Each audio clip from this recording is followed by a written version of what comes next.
Bien, hermanos, recuerden que hace unos domingos nos hemos detenido en la enseñanza, la continuidad y discontinuidad entre Israel y la iglesia. En las dos enseñanzas anteriores estuvimos considerando la unidad y la continuidad que existen entre el Israel del Antiguo Pacto y la iglesia, donde decíamos que aunque la doctrina dispensacionalista enseña que Dios tiene dos pueblos completamente distintos y que no existe en cierto sentido unidad y continuidad entre Israel y la iglesia, sin embargo, las escrituras enseñan algo totalmente contrario a esto, y es que sí existe una continuidad entre Israel y la iglesia. Y lo primero que hicimos, hermanos, para demostrar esto, esta enseñanza a la luz de las escrituras, fue mirar 6 líneas argumentativas que están en la Biblia, en los versículos, en los textos que leímos. En primer lugar, dijimos que el término eclesía se usa para describir a la congregación de Israel, puesto que el mismo término eclesía se utiliza para referirse al pueblo de Dios en ambos testamentos, Antiguo y Nuevo Testamento. Esto argumenta convincentemente a favor de la unidad del pueblo de Dios. Entonces, el hecho de que esta palabra eclesía se haya dirigido también para el pueblo del Antiguo Pacto y el del Nuevo Pacto es que hay una continuidad en el día de hoy. En segundo lugar, el segundo argumento es que el mismo principio constitutivo de Israel es el mismo que es el de la iglesia. La relación, elección, redención típica de Israel con la iglesia confirma la unidad del pueblo de Dios. Recuerden que el pueblo de Israel se llamaba también el pueblo escogido de Dios y el pueblo redimido de la esclavitud de Egipto, pero que típicamente hay una unidad y continuidad, porque aunque nosotros no fuimos libertados, la iglesia del Nuevo Pacto no fue libertada de una esclavitud de Egipto, sí fuimos libertados de la esclavitud del pecado, y no fuimos solamente escogidos para ser una nación entre de las naciones de la tierra, sino fuimos escogidos para ser el pueblo santo y eterno de Dios. Eso en el segundo lugar. Entonces el principio constitutivo, o el principio más bien, constitutivo de Israel es el mismo de la iglesia, por eso hablamos de continuidad y unidad. Tercero, decíamos que el Nuevo Testamento afirma directamente que la iglesia es el verdadero Israel. El Nuevo Testamento nos afirma de manera categórica que la iglesia es el verdadero Israel.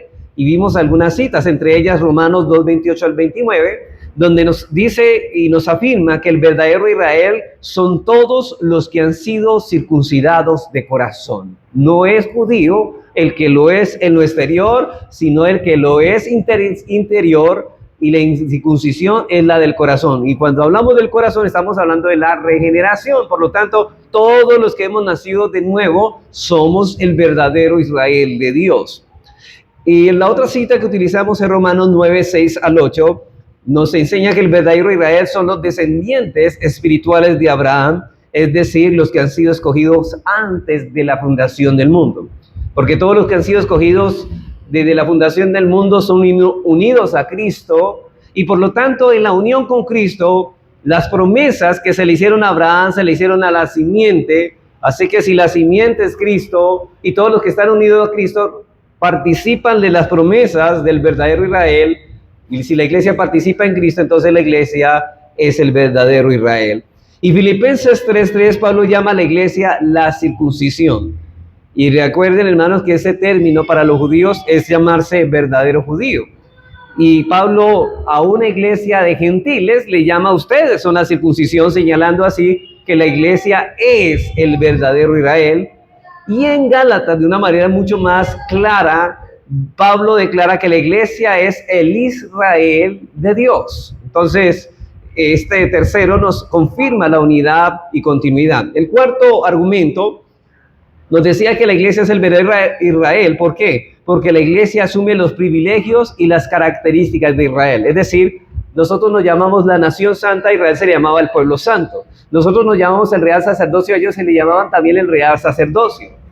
A ellos se le llamaban el pueblo escogido de Dios, también a nosotros, y así sucesivamente. Quinto, los pasajes clásicos que hablan de la relación entre la iglesia e Israel enseñan claramente la unidad y continuidad. Pasajes clásicos, por ejemplo, esos los extendimos un poco para explicarlos, Y entre ellos tenemos a Gálatas 3:6 al 29, que enseña que si nosotros estamos en Cristo y Él es la simiente por excelencia de Abraham, entonces los creyentes y gentiles y judíos somos el verdadero Israel, porque nosotros brotamos de la simiente de Abraham, que es Cristo. Estamos en la simiente de Abraham, que es Cristo, que somos el verdadero Israel. Por lo tanto, por eso Pablo dice, ya no hay judío ni griego, no hay esclavo ni libre, porque no hay varón ni mujer. ¿Por qué? Porque todos estamos en Cristo, participamos de los mismos privilegios cristianos. Romanos 11, 16, 14, otro texto que utilizamos, decía, se nos enseña que la planta de olivo que representa el verdadero Israel, fueron injertados en él los creyentes gentiles, pero los judíos incrédulos fueron desgajados, quedando solo las ramas naturales, los creyentes judíos, o sea, el remanente de Israel, y siendo injertados los olivos silvestres, es decir, los gentiles, en un único olivo que es el verdadero Israel. Noten entonces que el remanente de las ramas que quedaron, que no fueron desgajadas, se unieron a las ramas silvestres, que son los gentiles, y en ese olivo quedó el verdadero Israel. Gentiles creyentes, judíos creyentes. Y el otro texto es Efesios 2:11, donde se nos enseña muy explícitamente que judíos y creyentes son una sola nación, una sola familia, un solo templo espiritual, son el verdadero Israel, el Israel de Dios, y eso es lo que Pablo está diciendo aquí. El sexto y la última línea argumentativa que miramos es que las Escrituras enseñan la unidad escatológica del pueblo de Dios, porque vemos que la culminación final de la historia, de acuerdo a la vida, un pueblo de Dios, habrá un pueblo de Dios, no dos. No habrá un pueblo en el cielo y uno en la tierra, no, habrá solamente un pueblo. ¿Sabe por qué? Porque el cielo o la tierra será el cielo.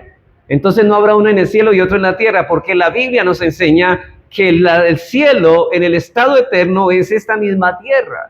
O sea que el pueblo que está en la tierra está en el cielo por cuanto la tierra es el cielo.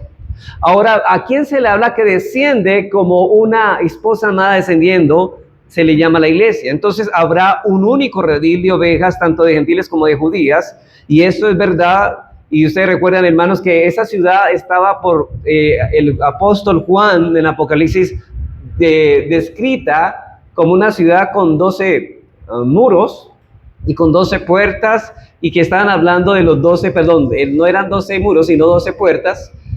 En cada lado habían 3 puertas, 12 por lo tanto, y estaban hablando de las tribus de Israel. ¿Y qué significan esas 12 puertas? Significan los escogidos creyentes del pueblo de Israel.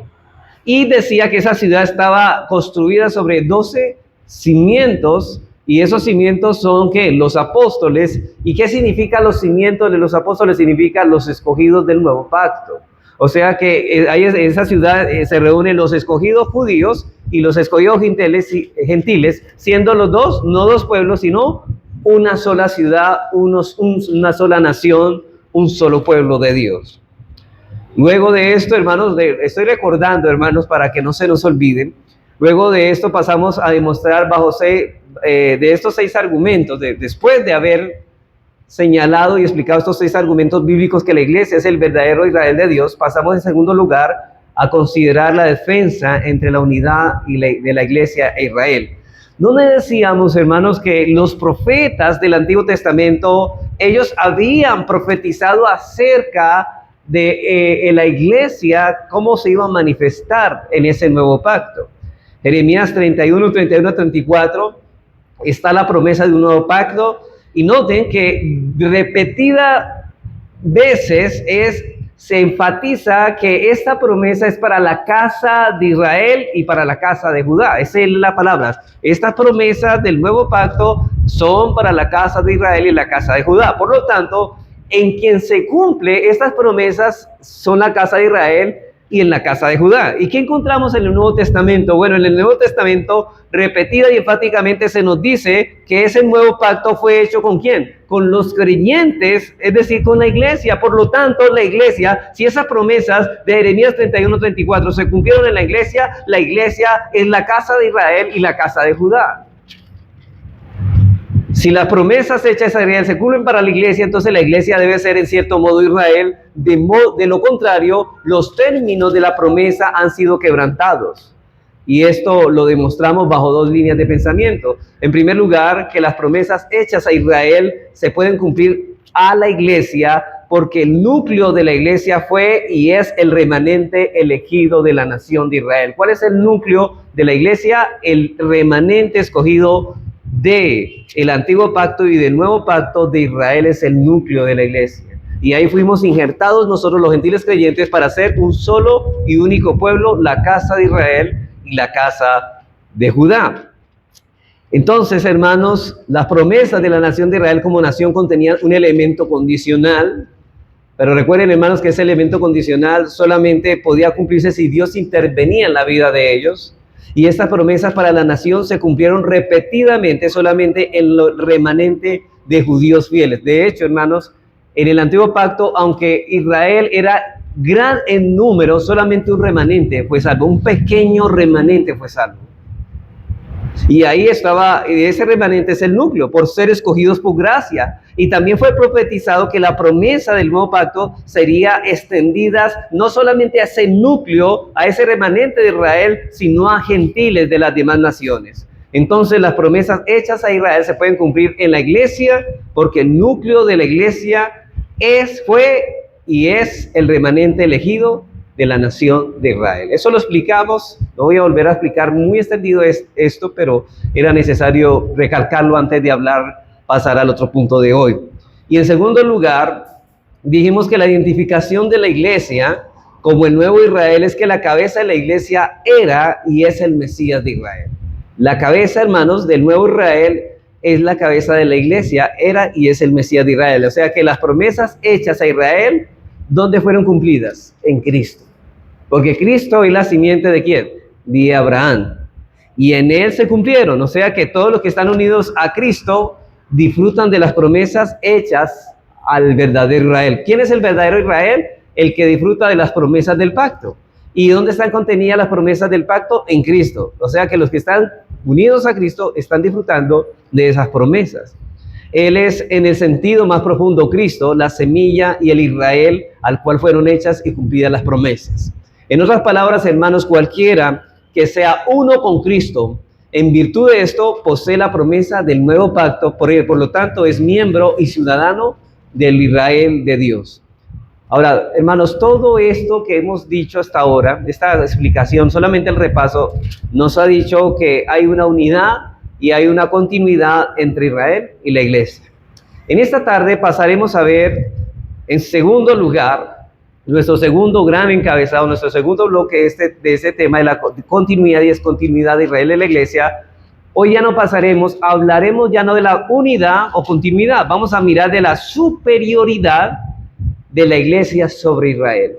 Vamos a hablar de la superioridad de la iglesia sobre el Israel del antiguo pacto.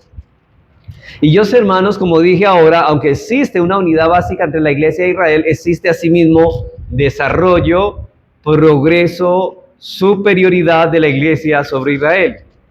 Y aquí vamos a hacer lo mismo que hicimos, hermanos, con el asunto anterior. Primero vamos a demostrar bíblicamente que así como hay una unidad y continuidad entre la iglesia e Israel, también hay una superioridad de la iglesia sobre Israel. Y lo primero que vamos a ver entonces es la novedad y superioridad del nuevo Israel demostrada. La novedad y superioridad de Israel demostrada. Ahora, hermanos, yo quiero, antes de continuar, hacer un paréntesis y darle el crédito, hermanos. Esta enseñanza no es una enseñanza originalmente mía, es una enseñanza del pastor Sam Waldron. Si ustedes tienen el libro El fin de los tiempos de Sam Waldron, ese libro les va a explicar todo eso que estamos enseñando y ustedes pueden retroalimentar todo esto que estamos viendo en este asunto de escatología. Así que vamos a mirar la novedad y superioridad del nuevo Israel de manera demostrada. Por lo menos, hermanos, entre los reformados, este punto de continuidad y novedad y superioridad de la iglesia e Israel no están en discusión. Los presbiterianos no tenemos ningún problema con eso, con los bautistas y los presbiterianos. Pero veamos los pasajes de Mateo en los que se habla de la iglesia como superior a Israel. Mateo 16, 16 al 20. Recuerden, hermanos, que nosotros somos los bautistas, ¿no? No los presbiterianos. O sea, con nuestros hermanos presbiterianos tenemos unidad en este tema, ¿no? Para que no van a salir aquí confundidos, hermano, yo no sabía que éramos presbiterianos. No, somos bautistas, reformados. Mateo 16, 16 al 20, dice aquí la confesión del apóstol Pedro, y aquí Pedro está haciendo la confesión. Recuerden que fue revelado por el Padre. Dice, respondiendo Simón, Pedro dijo, tú eres el Cristo, el Hijo de Dios. El contexto de esto es que yo lo llevó al lugar de Cesarea para que descansara Jesús con sus discípulos, y Jesús le pregunta, ¿quién dice la gente que soy? Uno les dicen Elías, otro Jeremías, otro Juan el Bautista que resucitó, y él les dice, ¿ustedes quién dice que soy yo? Y la respuesta en ese contexto es que Pedro responde a esta pregunta en los versículos 16 al 20. Dice, respondiendo Simón Pedro, dijo, tú eres el Cristo, el Hijo de Dios viviente, es decir, tú eres hombre y eres Dios, y eres Dios, Señor. Entonces le respondió Jesús, bienaventurado eres Simón, hijo de Jonás, porque no te lo reveló carne ni sangre, sino mi Padre que está en los cielos. Y yo también te digo que tú eres Pedro, y sobre esta roca edificaré mi iglesia, y las puertas del Hades no prevalecerán contra ella. Y a ti te daré las llaves del reino de los cielos, y todo lo que atares en la tierra será atado en los cielos, y todo lo que desatares en la tierra será desatado en los cielos. Entonces mandó a sus discípulos que nadie dijesen que él era el Jesús, el Cristo. Ahora noten, hermanos, que aquí en este texto, cuando el Señor menciona aquí la roca, nosotros podemos tomarla en dos sentidos. Puede estar refiriéndose directamente a la confesión que Pedro hizo de Cristo, que es el Mesías, el Hijo del Dios viviente, o también podemos verlo como una referencia al mismo Pedro, como aquel que da la confesión. Bueno, eso no es catolicismo romano. Más adelante vamos a ver en Efesios que Pablo dice que los apóstoles son el fundamento de la iglesia. No solamente Pedro es roca, sino que los demás apóstoles son la roca de la iglesia, el fundamento de la iglesia, porque ellos pusieron el fundamento. Y si lo vemos en ese sentido, yo no tengo ningún problema en tomar a Pedro como la persona a la cual Cristo está hablando aquí. Pero hay varios puntos que debemos establecer para hablar acerca de esto. En primer lugar, hermanos, Pedro y el resto de los apóstoles son la roca o el fundamento de la iglesia.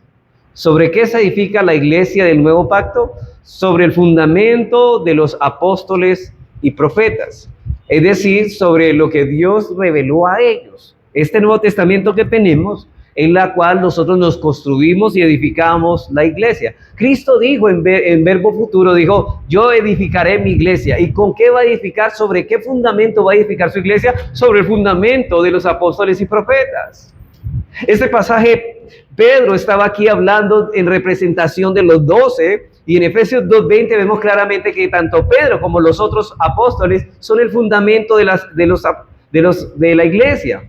Dice edificados en el Efesios 2:20 sobre el fundamento de los apóstoles y profetas, siendo la principal piedra del ángulo Jesucristo mismo, porque ellos cuando hablaban esa revelación, ¿de quién estaban hablando? De Cristo. Y cuando hablaban de la iglesia, ¿de quién estaban hablando? Del cuerpo de Cristo. Por eso es que Cristo es la piedra angular, porque precisamente la revelación es la revelación de quién es Cristo. Por otro lado, podemos leer más adelante, ahí mismo en Efesios capítulo 3, versículo 5, hablando del ministerio que ha sido revelado, o el misterio, perdón, que ha sido revelado a la iglesia. Recuerden que un misterio no es algo que no se sabía en el Antiguo Testamento, es algo que sí se sabía, pero no se tenía muy claro. Eso era un misterio.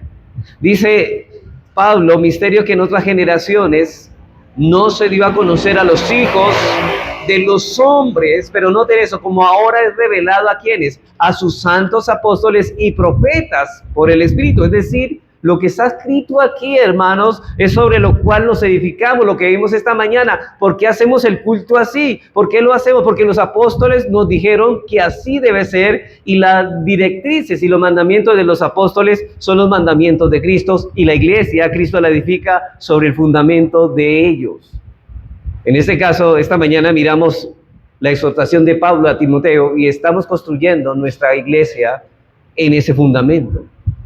De paso, hermanos, noten la definición del apóstol que da allí de un misterio. Porque para los dispensacionalistas, un misterio es algo que no se había profetizado. Por eso ellos dicen que la iglesia es un misterio. Por eso los profetas del Antiguo Testamento no hablaron de la iglesia, dicen ellos, pero esa no es la definición que Pablo utiliza allí. Pablo dice que estas cosas que ahora entendemos no se dieron a conocer con esa amplitud y claridad que fueron anteriormente. ¿Por qué la iglesia ahora es superior a la del antiguo pacto, al antiguo Israel? Porque entienden mejor que lo del antiguo pacto. Ellos entendían en misterio cosas, habían profetizado, pero nosotros ahora estamos en el cumplimiento de esas cosas, de esas profecías. Por eso dice, como ahora, dice Pablo, es revelado, y aquí hay una comparación, es revelado a sus santos apóstoles y profetas. Estas cosas no se habían revelado ahora en el Antiguo Testamento porque simplemente se habían prometido, pero no se habían manifestado. O sea que ¿por qué es superior la iglesia? Porque nosotros vivimos bajo cosas ya cumplidas y ellos vivían bajo cosas que estaban siendo prometidas, profetizadas. En segundo lugar, hermanos, de este texto, los apóstoles son el fundamento de la iglesia oficialmente, más que personalmente. Esa es la enseñanza que forma este fundamento, que los apóstoles son el fundamento de la iglesia, no de manera personal, sino de manera oficial, porque Cristo los estableció como el fundamento. Y cuando hablamos de los apóstoles aquí como el fundamento de la iglesia, nos estamos refiriendo a ellos como oficiales, no como personas según lo dado por Cristo. No es sobre sus personas que se está construyendo la iglesia, es sobre la enseñanza que los apóstoles impartieron, es sobre la cual nosotros debemos construir la iglesia. La iglesia debe ser construida, no sobre mandamientos de hombre, no sobre lo que el corazón nos diga. Por eso dice, bienaventurado eres Simón, hijo de Jonás, porque no te lo reveló carne ni sangre, sino mi Padre que está en los cielos. Y yo también te digo que tú eres Pedro, y sobre esta roca, dice Cristo, yo edificaré mi iglesia. Yo voy a edificar mi iglesia, ¿sobre qué? Sobre la revelación de los apóstoles y profetas. Y hermanos, por eso es que cuando nosotros venimos a la iglesia y escuchamos una predicación, si esa iglesia no está viviendo a la luz de la palabra, no es edificada a la luz de la palabra, esa iglesia no es de Cristo. Cristo no está obrando allí. Porque esa es la promesa ahora en el nuevo pacto, que Cristo iba a edificar su iglesia a través del fundamento de los apóstoles y profetas. Y ya lo tenemos.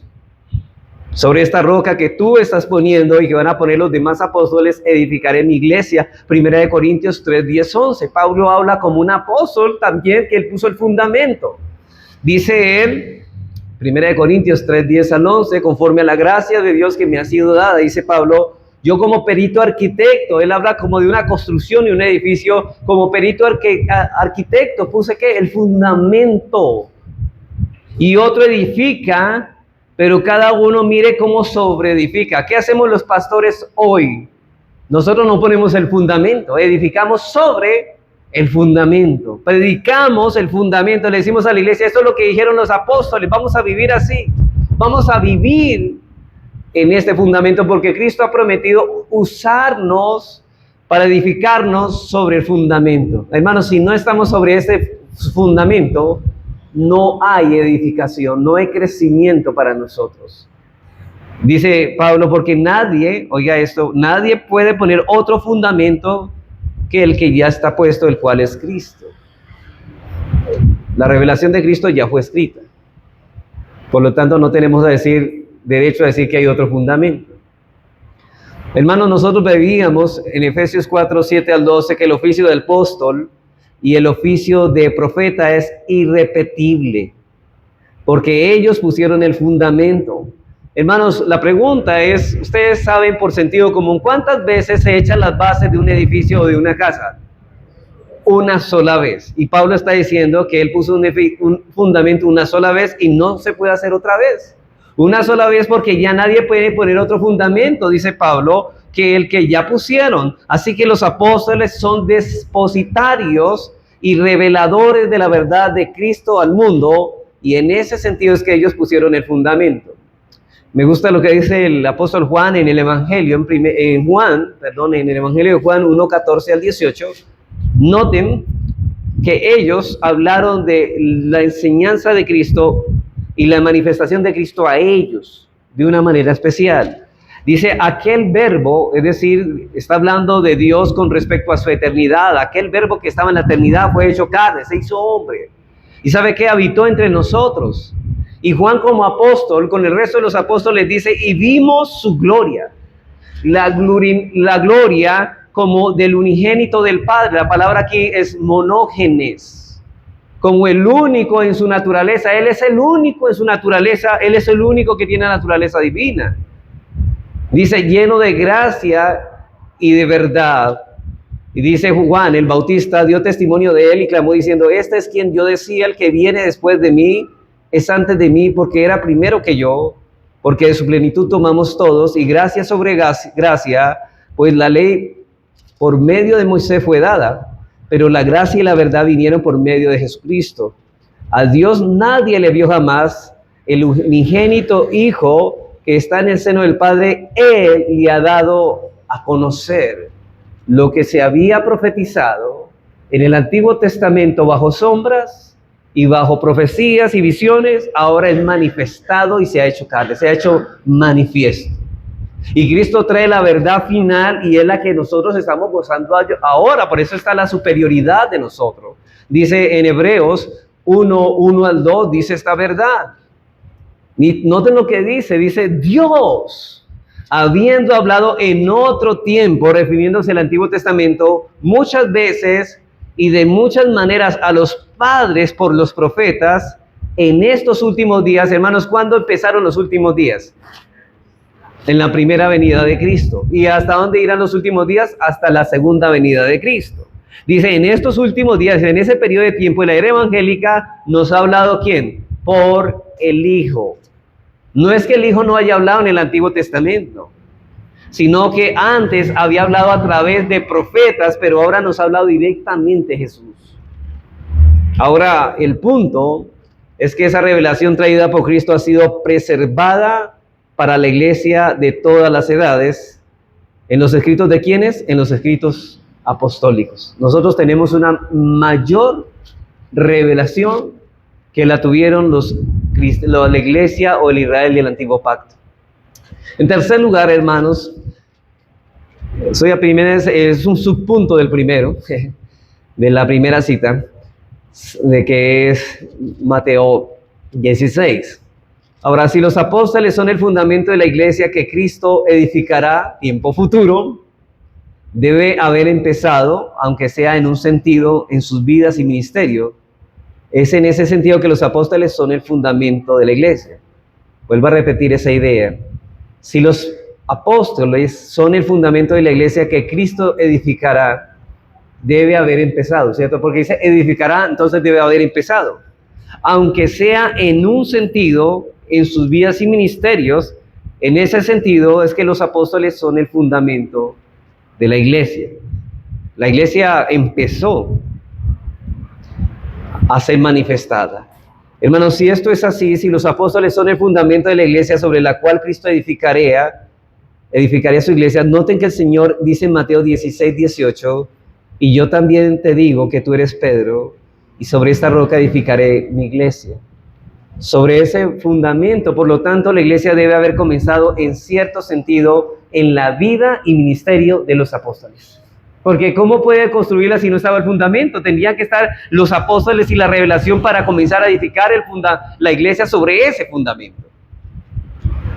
Yo edificaré mi iglesia, ese Señor, sobre el fundamento que ustedes van a poner. Y evidentemente ya vimos que hay una unidad entre Israel y el nuevo Israel, pero también vemos que hay una novedad y superioridad de la iglesia sobre el nuevo Israel. Y es que tenemos una mayor revelación porque tenemos las profecías cumplidas en nuestro tiempo. Vamos a nuestro segundo pasaje. Si este no quedó claro, vamos a otro pasaje. Segundo pasaje es Mateo 21, 33 al 43.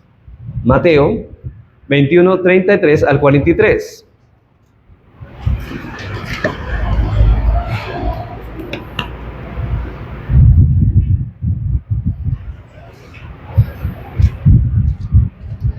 En la medida, hermanos, que vamos leyendo este pasaje, noten que va a haber una unidad aquí entre Israel y la iglesia, porque aquí se habla de una viña, no de otra viña, sino de una viña. Pero vamos a mirar que a la verdad que a la vez que hay unidad, hay una superioridad sobre el pueblo de Dios del nuevo pacto. Dice, oí otra parábola. Un hombre, padre de familia, el cual plantó una viña. La pregunta, ¿a qué suena esto, hermanos? No sé si ustedes han leído Isaías 5 y ahí habla de una viña. Dice, la acercó de vallado, de cerco, cavó en ella un lagar, para que hubiera agua, y edificó una torre para ser vigilada, y la arrendó a unos labradores, y se fue lejos. Y cuando se acercó el tiempo de los frutos, envió sus siervos a los labradores para que recibiesen sus frutos. Mas los labradores, tomando a los siervos, a uno golpearon, a otro mataron, y a otro apedrearon. Envió de nuevo otros siervos más que los primeros, e hicieron con ellos de la misma manera. Finalmente les envió su hijo, diciendo, tendrán respeto a mi hijo. Mas los labradores, cuando vieron al hijo, dijeron entre sí, este es el heredero, venid matémosle y apoderémonos de su heredad. Y tomándole le echaron fuera de la viña y le mataron. Cuando venga pues el señor de la viña, ¿qué hará con aquellos labradores? Le dijeron, a los malos destruirá sin misericordia y arrendará su viña a otros labradores que le pagan el fruto a su tiempo. Jesús les dijo, ¿nunca leísteis en las Escrituras, la piedra que desecharon los edificadores ha venido a ser cabeza del ángulo? El Señor ha hecho esto y es cosa maravillosa a nuestros ojos. Por tanto os digo que el reino de Dios será quitado de vosotros y será dado a gente. Y aquí la palabra gente no es gente como usted conoce, sino literalmente aquí se traduce como nación. Será dado a otra nación que produzca frutos de él.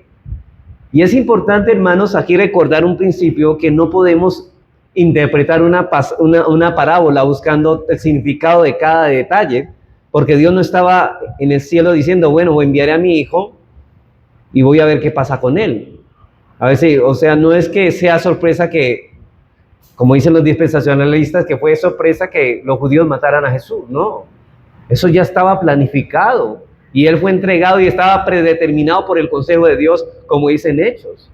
No, hermanos, no es ese el detalle de la parábola, pero podemos interpretarlo exactamente como sucedió en el cielo, el decreto eterno de Dios de enviar a su hijo. Y por otro lado, aquí hay una piedra angular que desecharon los que van a edificar, y otros la toman y edifican encima. Mire que unos rechazaron el fundamento, el cual es Cristo, y otros lo tomaron. Así que este texto nos enseña la unidad entre Israel y la iglesia. Es una viña en un árbol de olivo, no son dos. La iglesia no es un nuevo árbol de olivo, no es una nueva viña, es la viña que ha sido dada a los labradores como en esta parábola. Y en ese sentido, la iglesia es un nuevo comienzo, porque es la viña, pero con otros labradores. La vieja nación, con sus líderes corruptos, fue destruida, fue juzgada, y una nueva nación con nuevos líderes tiene ahora el reino. Hay un nuevo Israel. O sea, ¿se acuerda que el viejo Israel fueron desgajadas las ramas de los incrédulos? Bueno, cambió la situación, ¿cierto? Porque el viejo Israel tenía incrédulos y creyentes. Ahora solamente en este Israel solamente es poblada por solamente creyentes. Y es interesante notar que aunque aquí se está hablando de la inclusión de los gentiles en esa viña, el texto dice en el versículo 43 que el reino de Dios será dado a otras naciones que produzcan los frutos de él. Y allí dice a nación, y se está viendo a la iglesia como una nación, y se está viendo a la iglesia como una nación. No es una referencia a naciones gentiles, es una referencia a la iglesia como una nueva nación, o sea, de gentiles y judíos. Diferente a la antigua viña, como el nuevo Israel. ¿No es eso, hermano, lo que dice 1 de Pedro 2:9? Dice así: mas vosotros sois linaje escogido, real sacerdocio, y noten aquí la palabra, esa palabra gente que encontramos ahí en la viña es nación santa, pueblo adquirido por Dios. Y Pedro está hablando del pueblo del nuevo pacto, no del antiguo. Y esa nación santa es a quien se le dio la viña. En este caso, ¿cuál es? Ese pueblo a quien se le dio la viña. la iglesia. Ahora ustedes dirán, bueno, ¿y eso qué se trata? Precisamente lo que estamos aquí. Nosotros somos los instrumentos para llevar los planes redentores de Dios en el mundo. Somos la nación. Ya Dios había profetizado eso, que los gentiles iban a ser incluidos. Dice en Isaías 65, 12 al 14, yo también os destinaré a la espada y todos vosotros os arrollaréis al degolladero, por cuanto llamé y no respondiste, hablé y no oísteis, sino que hiciste lo malo delante de mis ojos y escogisteis lo que desagrada. Por tanto, así dijo Jehová el Señor, he aquí que mis siervos comerán y vosotros tendréis hambre. He aquí que mis siervos beberán y vosotros tendréis sed. He aquí que mis siervos se alegrarán y vosotros seréis avergonzados. He aquí que mis siervos cantarán por júbilo del corazón y vosotros clamaréis por dolor del corazón y por el quebrantamiento del espíritu aullaréis y dejaréis vuestro nombre por maldición a mis escogidos. Y Jehová el Señor te matará y a sus siervos llamará por otro nombre. Aquí está hablando de qué? Está hablando de que los judíos incrédulos fueron destruidos. Y los creyentes seguirán sirviéndole junto con ¿quién? Con los gentiles. Con los gentiles. Así que aquí está hablando, hermanos, y preguntamos, ¿de quién está hablando el Señor aquí? A los israelitas y a los judíos. Yo voy a tener otros siervos que van a comer, van a beber, se van a regocijar, y ustedes tendrán hambre, y ustedes tendrán sed, ustedes van a ser castigados, y mis siervos van a tener otro nombre. Y lo mismo dice en Isaías 62, 1 y 2. Ese nombre es diferente carácter. Ahora, lo que está diciendo es que el pueblo de Dios, ahora el nuevo pacto, es diferente en carácter al pueblo del antiguo pacto. Eso es lo que está diciendo. Dice en Isaías 62, 1, 2, dice, por amor de Sión no callaré y por amor de Jerusalén no descansaré, hasta que salga como resplandor su justicia y su salvación se encienda como antorcha. Entonces verán gentes, la gente es tu justicia y todos los reyes tu gloria, y te será puesto un nombre nuevo que la boca de Jehová nombrará. ¿A quién se está refiriendo, hermano? A la iglesia del nuevo pacto, superior al pueblo de Israel del antiguo pacto. Todos aquí somos creyentes, todos aquí tenemos una mayor revelación, estamos edificados sobre el fundamento de los apóstoles y profetas, misterio que no se dio a conocer a los otros, por eso es superior y la iglesia del antiguo Israel. ¿Qué nos enseñan estos textos, hermanos? Nos enseñan que la iglesia es el Israel del nuevo pacto. O si lo quieren poner de otra manera, es el Israel reorganizado. ¿Qué es la iglesia? Es Israel, y por usar el lenguaje que todos conozcamos, es una nueva administración. Y cuando nosotros llamamos a la iglesia el Israel del nuevo pacto, no estamos alegorizando, no estamos espiritualizando las profecías del Antiguo Testamento, estamos reconociendo simplemente el hecho histórico de esta reorganización por medio de la cual es una continuación y sin embargo al mismo tiempo esa nueva es nueva y es superior al pueblo del antiguo o a la iglesia del antiguo Israel. Eso es lo que estoy me refiriendo. Ustedes notaron, no sé si ustedes pudieron notar la superioridad en varios aspectos. En Hebreos 9, 8 al 10 se le llama a este proceso de la reforma de todas las cosas. Yo en el WhatsApp de la iglesia les compartí un gráfico donde estaba de manera ilustrativa señalando esto.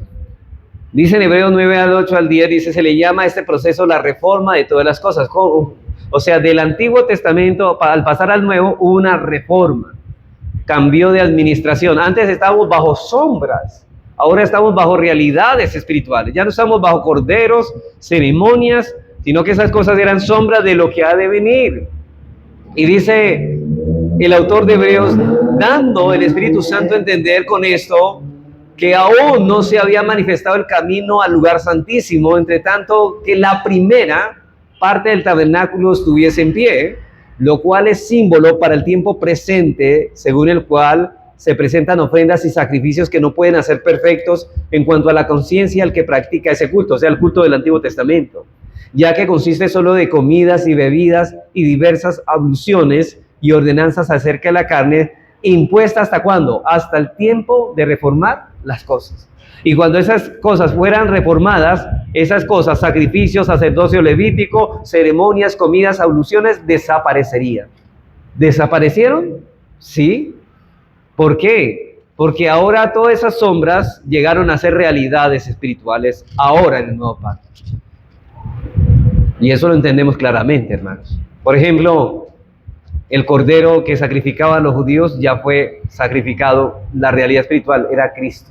La Pascua ya fue celebrada. ¿Cuál era la Pascua que hablaba de una Pascua que se iba a celebrar, que era la verdadera Pascua? Cristo muriendo en la cruz. Ya fue hecho. ¿Por qué no necesitamos ya sacerdotes en el nuevo pacto? Porque ya el sacrificio fue hecho por el gran sumo sacerdote, porque los sacerdotes del antiguo pacto eran sombra del verdadero sacerdote, Jesucristo. Cristo era el verdadero sacerdote, el verdadero sumo sacerdote, el verdadero sacrificio, y ya lo verdadero, estamos en lo verdadero, no bajo sombras. Por eso es mejor pacto, pero por eso es que la iglesia es superior a Israel. Bueno, hermanos, habiendo visto la novedad y superioridad del nuevo pacto, del nuevo Israel demostrada, veamos ahora en segundo lugar la novedad y superioridad de la iglesia sobre Israel descritas. Antes eran demostradas, ¿cierto? Lo demostré bíblicamente, ¿no? Ahora lo voy a describir, esa superioridad. Aquí en este punto responderemos a la pregunta, ¿en qué sentido la iglesia es nueva y mejorada? ¿En qué sentido, hermanos, la iglesia es nueva y mejorada? Bueno, recuerden que el autor de Hebreos dice que estamos en un mejor pacto. Bueno, vamos a responder en dos sentidos, solamente como el tiempo es corto, solamente voy a responder una, y la semana que viene, Dios mediante, vamos a responder la segunda, el segundo sentido de esta pregunta. ¿En qué sentido la iglesia es nueva y mejorada? En dos sentidos. Primero, la iglesia posee una nueva universalidad, y segundo, la que vamos a ver el domingo que viene, la iglesia posee una nueva espiritualidad. Pero esta segunda, ¿por qué la dejé? Porque va a ser mucho más extensa, porque vamos a hablar del bautismo, porque es el bautismo, el reemplazo de la circuncisión. Vamos a explicar todo esto. Pero vamos solamente a tratar, en dos sentidos, la iglesia posee una nueva universalidad. Y de hecho, esta mañana, cuando hablamos de la iglesia en oración, de la oración pública, estamos hablando de la universalidad, el cual quiere que todos los hombres sean salvos. Ahora, en cuanto a la nueva universalidad, este tema fue un asunto ampliamente profetizado en el Antiguo Testamento. Salmos 22, 25 al 31. Ustedes recuerdan que ese texto nos habla de los sufrimientos de Cristo profetizados.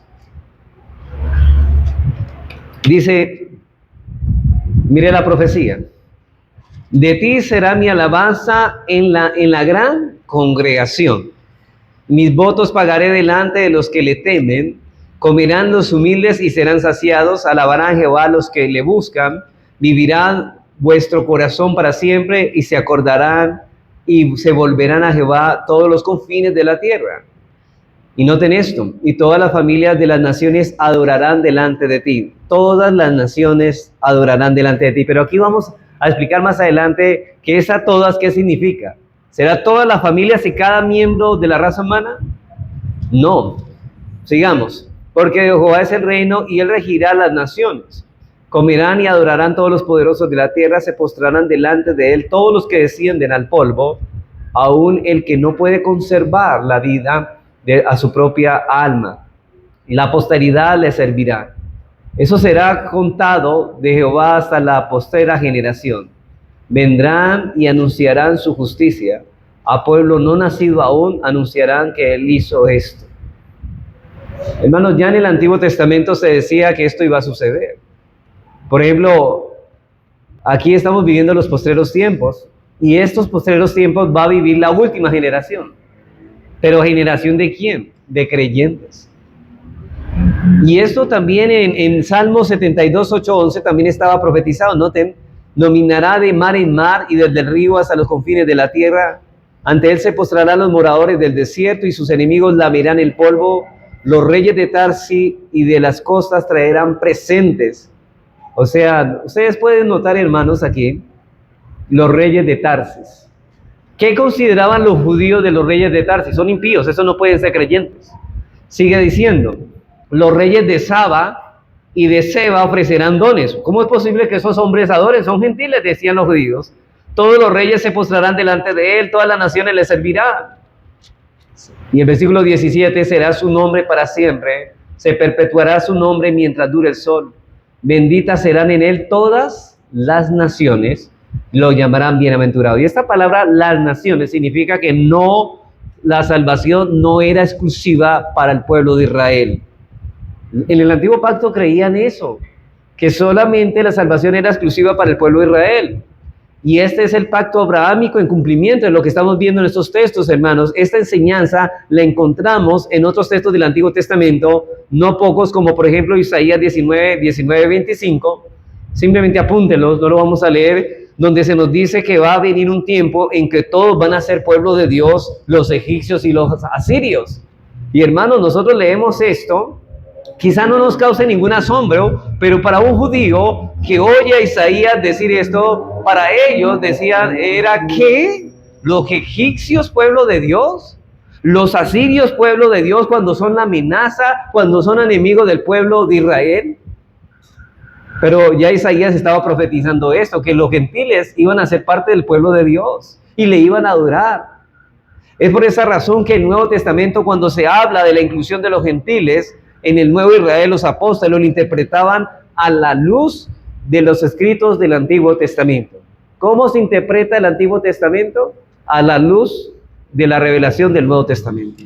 O sea, ¿cómo interpretamos el Antiguo Testamento? Como lo interpretaron Cristo y sus apóstoles. Eso es lo que estamos diciendo aquí. Ellos no lo veían como algo nuevo, sino como algo que había sido profetizado. Hermanos, eso ya estaba escrito. Y el primer texto, hermanos, encontramos, y el primer texto está en Hechos 15, que se habla sobre el concilio de Jerusalén. Recuerden, hermanos, que el problema que se está tratando en ese concilio es precisamente cómo tratar con los gentiles que ahora están viniendo a formar parte de la iglesia, cuando era algo sorprendente para los judíos que los gentiles fueran parte del pueblo de Dios. Ahora, debemos exigirles, dirían ellos, que guarden algunos de los rituales de Moisés. ¿Qué debemos hacerle ahora? ¿Qué debemos hacer ahora con esos gentiles? Dicen los hermanos en el concilio. ¿Deben circuncidarse? Y es en ese contexto que dice entre los versículos 13 al 18, dice lo siguiente: y cuando ellos callaron, Jacobo respondió diciendo, Jacobo es el hermano de Jesús, Santiago, varones hermanos, oídme. Simón ha contado cómo Dios visitó por primera vez a los gentiles. ¿Quién? Pedro, para tomar de ellos pueblo para su nombre, y con esto concuerdan las palabras de los profetas, dice aquí Santiago. Con eso concuerdan las palabras de los profetas. ¿De cuáles profetas? Del Antiguo Testamento, como está escrito: después de esto volveré y reedificaré el tabernáculo de David, que está caído, y repararé sus ruinas y lo volveré a levantar, para que el resto de los hombres que no son judíos busquen al Señor, y todos los gentiles sobre los cuales es invocado mi nombre, dice el Señor, que hace conocer todo esto desde tiempos antiguos. Él ya está diciendo, esto ya estaba dándose a conocer. ¿Por qué se les sorprende a los judíos que los gentiles ahora sean incluidos en el pueblo de Dios? Porque eso ya estaba profetizado. No deberían sorprenderse por esto. Y Jacobo está diciendo, ¿y cuál es el problema con los gentiles si Dios ya había profetizado esto? ¿Cómo podemos concebir el postulado dispensacionalista cuando ellos dicen que la iglesia no aparece en el Antiguo Testamento a la luz de la interpretación de los apóstoles sobre todos estos textos? No, hermanos, no erremos. Ellos están errando porque, como dice el Señor Jesucristo, erráis porque no conocéis las Escrituras y el poder de Dios, porque ignoráis las Escrituras. Hermanos, la iglesia se estaba profetizando en el Antiguo Testamento. Y en Romanos 15, el apóstol Pablo dice que debemos recibirnos unos a otros en Cristo Jesús, porque Él vino a ser siervo de la circuncisión para mostrar la verdad de Dios, para confirmar las promesas hechas a los padres del Antiguo Testamento y para que la gentes glorifiquen a Dios. Ahora, hermanos, ¿acaso es esto, la iglesia es un plan B? No, ya estaba profetizado. No es un plan B. Ya estaba profetizado, es un plan A porque se está llevando a cabo lo que ya se había anunciado. No es algo que apareció, como dicen los dispensacionalistas, de repente. No, Dice en los versículos 9 al 12 de Romanos 15, y para que los gentiles glorifiquen a Dios por su misericordia, como está escrito, dice Pablo, ¿cómo está escrito? ¿En dónde? En el Antiguo Testamento. Por tanto, yo te confesaré ¿en quién? Entre los gentiles, y cantaré a tu nombre. Está hablando de la congregación reunida para adorar a Dios, judíos y gentiles. Y otra vez dice, o sea, cuando dice y otra vez dice, él está diciendo, y otro texto del Antiguo Testamento dice eso, alegrados gentiles con su pueblo, con el pueblo de Dios. ¿Por qué? Porque ellos iban a ser parte del pueblo de Dios. Y otra vez, otro texto del Antiguo Testamento, alabar al Señor, ¿qué? Todos los gentiles, y magnificar todos los pueblos. Y otra vez dice Isaías, estará la raíz de Isaí, es decir, Cristo, y el que se levantará a regir los gentiles, y los gentiles esperan en él. Todo estaba ya anunciado. Romanos 16, 25 al 27. Hermano, estoy dando muchas citas acá para poder tener bien claro esto. Romanos 16, 25 al 27 dice, y el que puede confirmaros según mi evangelio y la predicación de Jesucristo, según la revelación, no te dice lo que dice Pablo, según la revelación del misterio que se ha manifestado oculto desde tiempos eternos. Ya estaba el misterio, sí. Se había profetizado, sí. No se había cumplido, no. Pero que ha sido manifestado ahora. ¿Ahora en dónde? Ahora en el nuevo pacto. Y que por las escrituras de los profetas, es decir, del Antiguo Testamento, según el mandamiento del Dios eterno, se ha dado a conocer a todas las gentes para que obedezcan a la fe, al único y sabio Dios, sea la gloria mediante Jesucristo para siempre. Amén. Esa era parte del misterio, hermanos. Así que la iglesia posee una nueva universalidad. ¿Cuál es esa nueva? No solamente la constituye judíos, sino también gentiles. De todas las naciones, Dios iba a llevar gente para sí, para hacer un solo pueblo. A eso es lo que se está refiriendo. Bueno, hermanos, después de ver este punto, o sea que la próxima semana vamos a continuar con nuestro segundo punto, que ya miramos la nueva universalidad, pero también más adelante vamos a hablar de la nueva espiritualidad.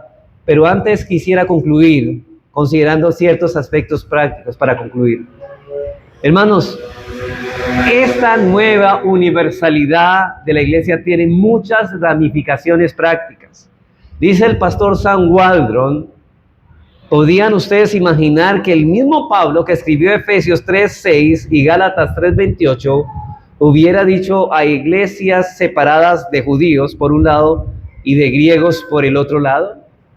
Hermanos, no es que somos unos en Cristo, seguimos conservando nuestras raíces, nuestras tradiciones, nuestra cultura, sí. Y lo que estoy diciendo, hermanos, es que la iglesia hay una unidad, pero que en esa unidad hay pluralidad.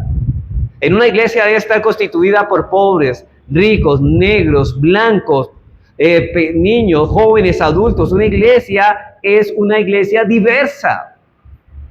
Hermanos, nosotros no somos factistas, pero los cristianos no somos una nación, es decir, hay una diversidad. Pero ¿qué diría, hermanos, Pablo de una iglesia donde los negros son segregados, como ocurría en Sudáfrica? ¿Qué diría Pablo de una iglesia de blancos o de una iglesia de negros, como en Estados Unidos pasó? ¿Qué diría Pablo del movimiento de crecimiento? Ustedes han escuchado esa iglesia que solamente esta iglesia es para profesionales. Eso no es bíblico. No es una iglesia que está conforme al diseño de Dios, porque hay una diversidad en unidad. Uno de los postulados del crecimiento es que las iglesias, mientras más homogéneas son, más crecen. Pero hermanos, cuando vamos al Nuevo Testamento, nos encontramos iglesias, no encontramos más bien iglesias homogéneas. Nosotros encontramos iglesias a las que hay que darles instrucciones a los ricos de este siglo y hay que darles instrucciones a los pobres de este siglo en la misma iglesia. ¿Se acuerdan cuando Santiago dice a los pobres, a los ricos de este siglo, mando a que no tengan su esperanza en las riquezas de este mundo?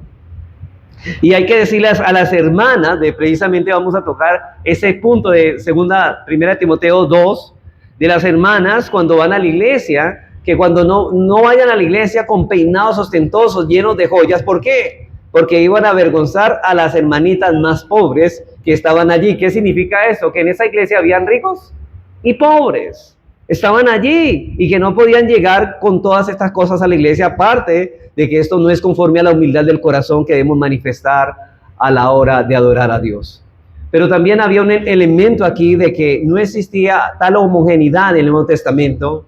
En nuestra mentalidad, hermanos, sería más fácil que hiciéramos una iglesia, por ejemplo, para la clase media y ahí con todos los profesionales medios, o hacemos otra iglesia para la gente que no sepa leer, otra para los que saben leer. Bueno, hermanos, ustedes saben, ¿no? Pero el Señor en su soberano decreto no lo hizo de esa manera. Él hizo una iglesia donde hay ricos, hay pobres, negros, blancos, amarillos, jóvenes, judíos, gentiles, viejos, y les dice ahora ese Señor, Pablo le dice, ámense unos a los otros. Y por otro lado, esa luz de esa nueva universalidad de la iglesia que nosotros debemos interpretar en términos todo y mundo, es el Salvador de todos los hombres. Ahora, vuelvo a explicarlo esta mañana. Esa universalidad no significa que Dios va a salvar a todos los miembros de la raza humana, sino a distintas personas, es decir, de toda clase de gente de la raza humana. Esos términos de ninguna manera le dan razón a los arminianos, que ellos dicen que Cristo murió por todo el mundo. No. Lo que se está diciendo allí es que la salvación que Cristo ha traído no es exclusivista, no es solamente para los judíos, sino también para otras personas de gentiles. No es solamente para los ricos, también es para los pobres. No es solamente para los hombres, sino también para las mujeres. De hecho, en ese tiempo había mucha segregación por las mujeres. Entonces, ¿y por qué esto era importante hacerse este énfasis en el Nuevo Testamento? Por la mentalidad exclusivista de los judíos. Para nosotros no es hoy un problema, pero para ellos era un gran problema. Recuerden, hermanos, cuando Pedro vio aquella visión, Dios le dice, Pedro, mata y come, y el Señor, y le dice, no, Señor, y eso sería una contradicción. Si el Señor dice que hagas esto, no le contradigas, porque el Señor le dijo a Pedro, lo que Dios limpió, no lo llames tú común. Y Pedro va a predicar a la casa de un gentil, Cornelio, y él tuvo después que ir a dar explicaciones a los judíos en el capítulo 11, y ellos se sorprenden, y en el versículo 18 dicen ellos, de manera que también a los gentiles ha dado Dios arrepentimiento para vida, los incluyó entre el pueblo de Dios. Esa era la mentalidad, y por eso era tan importante que en el Nuevo Testamento se enfatizara que la salvación es para todo el mundo, en ese caso no para todo el mundo en particular, sino para todo el mundo en general, no solamente para los judíos, sino también para gentiles. Y en ese sentido es que Juan escribe en 1 Juan 2:2, dice lo siguiente, y Él es noten esto, y Él es la propiciación por nuestros pecados, y no solamente por los nuestros. ¿Cómo así? Por los nuestros, los creyentes, no. Él está hablando no solamente por nosotros los creyentes judíos, sino por los creyentes, sino también por los de todo el mundo. Pero ¿a quién se refiere? A los creyentes de todo el mundo.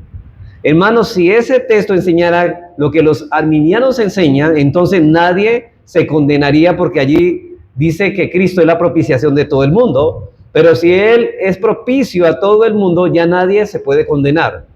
Pero esa no es la idea de esta palabra todo el mundo. Se está refiriendo allí a que no solamente los judíos serían salvos, sino también de los gentiles. Para terminar, así que la iglesia, hermanos, posee una nueva universalidad, que eso no era ni soñado en el antiguo Israel. Y gentiles conocieron al Señor en el Antiguo Testamento, y ahí tenemos el caso de Rahab, el caso de Ruth, probablemente el caso de Job, pero son casos aislados. Pero aquí tenemos un montón de personas gentiles que han venido a formar parte del pueblo de Israel. Que Dios nos ayude, hermanos, a asombrarnos de esta maravillosa obra de redención del Señor a través de los siglos.